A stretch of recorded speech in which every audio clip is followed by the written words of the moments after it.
Assalamu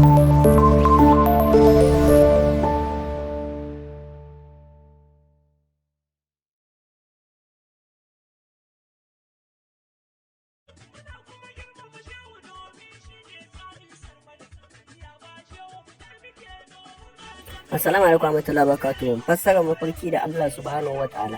Shin ka taɓa yin wannan mafarkin kuwa? Ko kuwa baka taɓa yi ba? In mutumin kirki ya yi mafarki da Allah subhanahu wa ta'ala, to yana da bambanci da idan mutumin banza ne wannan mafarki. In ɗan kirki ya yi mafarki da Allah subhanahu wa ta'ala, mu dai kawai ku san baɗa mana subscribe kuma ku mana liking sannan ku yaɗa ma yan uwa su gani su amfana. Ni ne naku a koda yaushe Ahmad Salisu Shama, wanda aka sani it's a journalist. in mutum ya mafarki da Allah, to haka yana nuni ne da alkhairi. Amma in mutumin banza ne wannan mafarki, tabbas yana nuni ne ga rashin kyawun halayensa.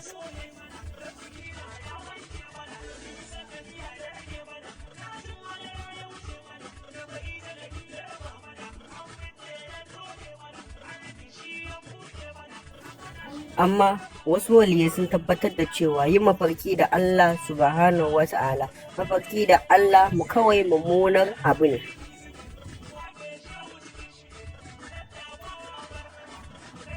Wannan waliyai sun tabbatar da cewa to daga shaidan ne gaba ɗaya, wato ba a mafarki da Allah subhanahu wa ta'ala.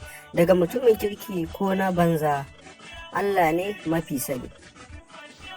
Kar ku manta, in kai bako ne ka danna mana subscribe a wannan channel ɗin namu, sannan kuma ka mana liking. Mun gode.